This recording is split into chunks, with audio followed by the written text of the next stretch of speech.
Despite all the uproar, it seems the Wellington Phoenix have been saved. They've got a 4-year extension just granted to them by the FFA with options on both sides to go to 10. Dylan McAllister is here to discuss what happens and if that is the right outcome, because there are a lot of commercial incentives, a lot of off-field things that are written into this that they have to achieve. But if they do, they're going to stay, and is that good for the league?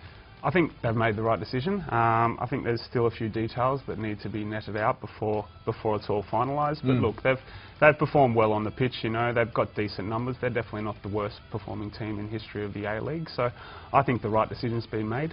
There's a lot of details that hasn't been made clear to the media regarding the commercial side and the revenue producing by the club, and that obviously needs to be worked on. But there's definitely those incentives there for the club to progress further than the 4 years. So I'm happy that we're sticking with these 10 teams. We don't deal with facts anyway. We just deal with wild rumours and allegations. Are they good for the league? I mean, since this started happening, they've certainly boosted their membership. People have been coming out of the woodwork. They've now got nearly 5,000 members, realising that they might lose their team.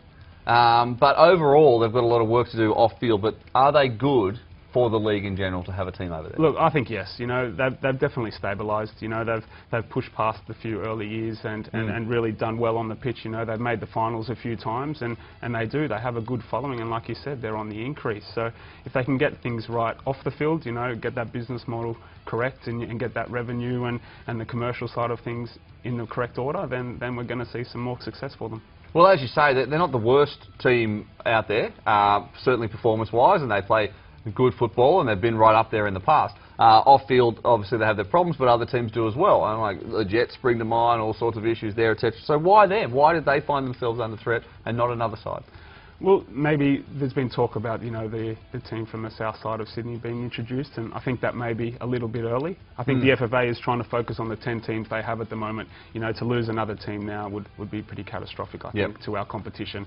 So if we can just stabilise these 10 teams we have, obviously they put the faith in the Phoenix, and their owner's done a great job in Wellington, you know, to take over the club a few years back when they were really struggling, and they're on the right track, I think. So if we just stick to these 10 teams, concentrate on, you know, producing good football and a good business models for these clubs, then we'll look at expansion a few years down the track. It's a really large percentage of Sydney FC fans come from the south of Sydney, from the Shire area, like a 60-70% type thing that travel from there. So Sydney FC would be breathing a sigh of relief after not having a third team from down there. Yeah, they definitely will. I know their chairman came out this week and said that they're happy with the decision. Of course it is quite a high percentage of their member base that travels from the south side of Sydney. And you have to remember this area is the highest, you know, younger players playing in football in Australia. So there's definitely an untapped market there, and Sydney are definitely getting into it, but there is, you know, a possibility down the track to entering a team from that side of Sydney. You mentioned expansion, and that's something that comes up with every code all the time. Every year we talk about it, and because people think more teams, bigger competition, better, more money, more revenue, all that kind of thing.